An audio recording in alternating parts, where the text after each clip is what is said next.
Good morning. This is a recording for Monday, October 23rd. When we experience any type of loss that causes us pain or suffering, there is always grief. When we usually think of grief, we mostly think of experiencing grief as a result of losing a loved one. But grief doesn't only occur when someone dies or a relationship ends.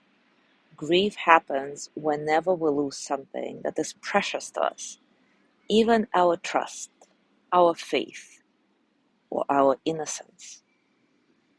It is important to understand the role that grief plays in the forgiveness process, and specifically within the step that we are exploring right now, which is naming the hurt. Grief is both how we cope with and release the pain we feel. Grief has many well-documented stages: denial, anger, bargaining, depression, and ultimately acceptance.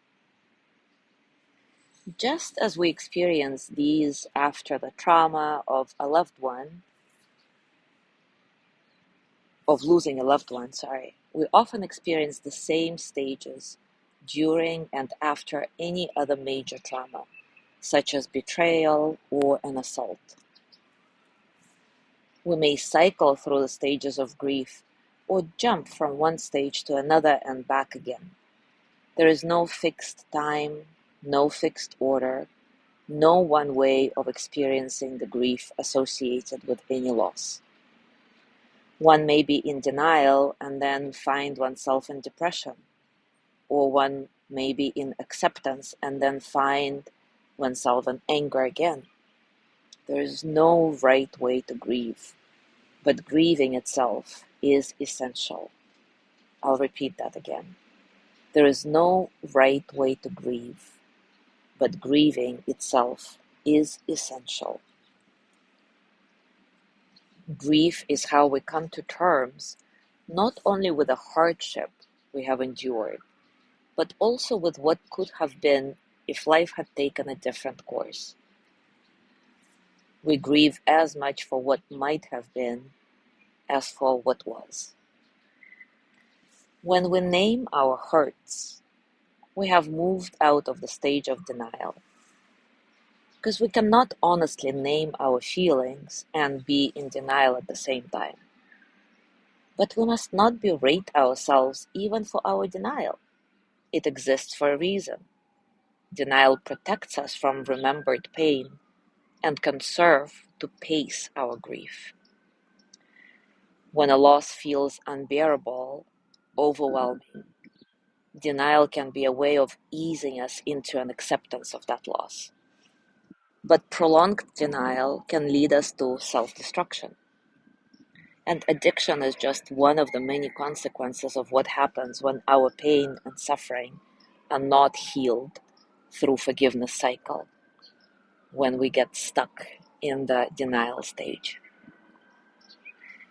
Whether we are grieving the loss of a loved one, a marriage, a job, a treasured hope, or some other measure of our self-worth, when we allow ourselves to feel the pain, we can quickly move to anger.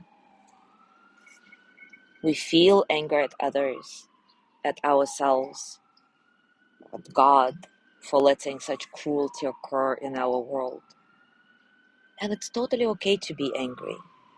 Just remember that anger may have its say in the present, but it doesn't have the ability to change the past. And it rarely satisfies our true desires in the future. As Desmond Tutu says, if I feel anger, I am human. If I stay locked in my anger, I am a prisoner. The next stage in the grief process, bargaining, is another form of non-acceptance, much like denial. If only I did this or said that, went one way instead of another, this loss wouldn't have happened. This pain wouldn't have been felt. But we can't bargain away our hurt, our guilt, our shame, or the reality of our loss. The only way out of what hurts is through it. Bargaining is not the same as learning from our experiences and letting them transform us. Healing is unconditional, and unfortunately, we don't get to dictate the terms of our healing. It happens when it happens, and the way it happens. Depression in the grief process is an understandable reaction to the realization that life has changed, often in painful or even tragic ways. How do we go on when a loved one has died? How do we find joy again when a spouse has left us? Where is the hope when a prognosis is terminal? So how do we move beyond the shattering grief? We find our hope and our healing in the final stage of the grieving process, acceptance. Acceptance is the recognition that things have changed and will never be what they were before.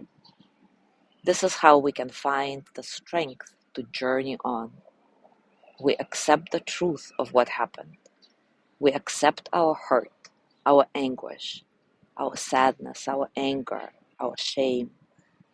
And in doing so, we accept our own vulnerability. And this recognition of our vulnerability is vital. So today, let's do a practice of allowing ourselves to touch the grief that lives in our body, whatever this grief may be associated with. As always, take a comfortable position and take a few moments to settle. Settle into your body, your heart, your mind. Settle into this moment, right here, right now. Allow your breath to be soft and easy, completely natural. See if you can get a sense of spaciousness in your breathing, so that all the experiences of the present moment can flow through you as energy that they are, without struggle.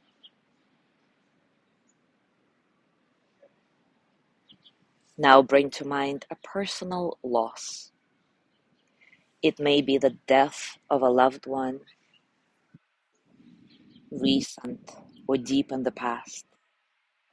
It may be loss of trust in someone or something, loss of independence, loss of your sense of safety. Start with your body and your immediate somatic experience. What bodily sensations do you notice right now? Do you feel grounded? Do you feel spacey, tight, hollow, full, edgy, dull, squirmy? What do you notice? Don't try to interpret anything, just feel. What is your body saying to you right now? Now bring yourself to your heart and simply feel the heart holding the grief, being filled and heavied by this grief. Your raw, tender, loving, vulnerable, beating heart filled with grief. Just rest with that.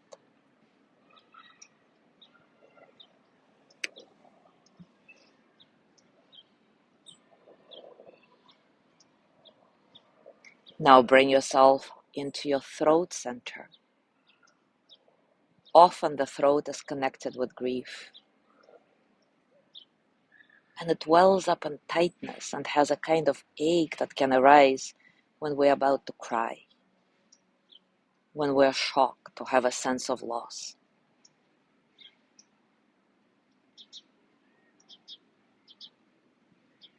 Notice where else your grief is being held in your body.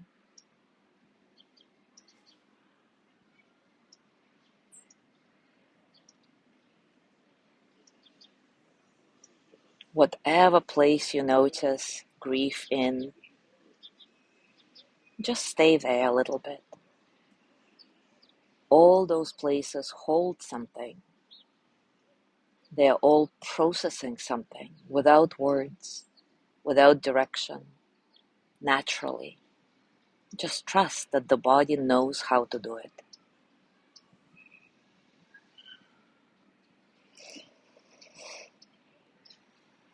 Now direct your attention to what emotions are arising.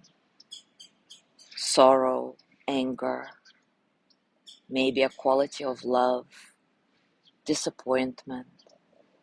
There could be a sense of intensity or a sense of just being dull, numb. Don't be afraid or embarrassed to feel whatever you're feeling. Don't judge or berate yourself for your feelings. Just feel. Let your emotions manifest. Welcome them. Don't suppress them, but also don't feed them. Emotions are the energy of our grieving, and they change. They're always changing, like life itself. Simply be gentle with yourself. And if you start to feel overwhelmed, take a break, rest, breathe, resettle,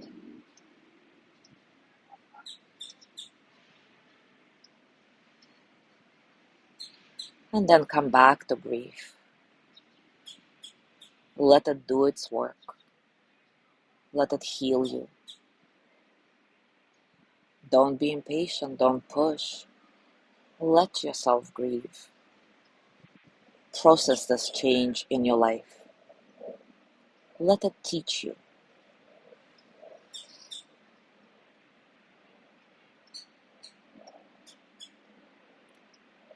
Reflect on grief in your life in general, on all the losses you've had, and how your losses connect you with so many others.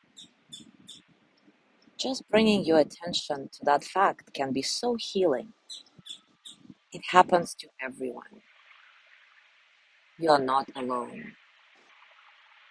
It's hard for every one of us to accept change. It's hard to say goodbye, whether it's to a person or a way of being. But when we stop fighting the inevitability of loss and change, a new and deeper love and appreciation is possible. We no longer take our friends, our loved ones, or our life in general for granted. We liberate our love, liberate our joy and appreciation in a very powerful way through this difficult journey, through loss, through grief, through sorrow, with a vulnerable and tender heart.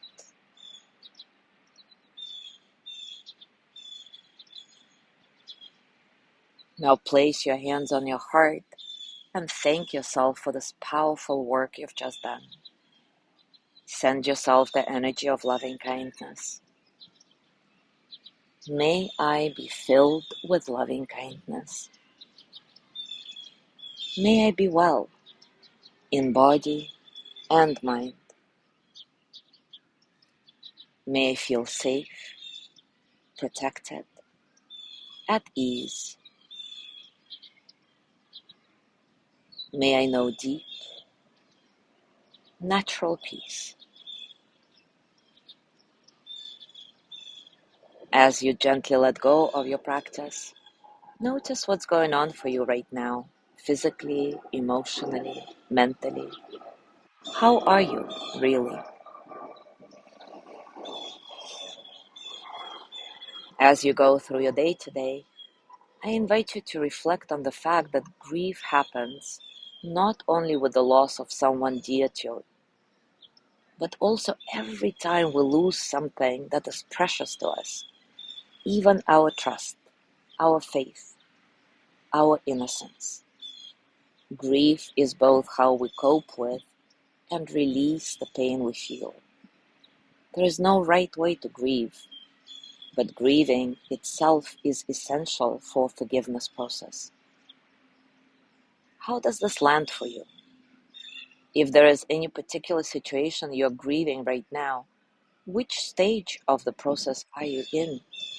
Is it denial, anger, bargaining, depression, acceptance?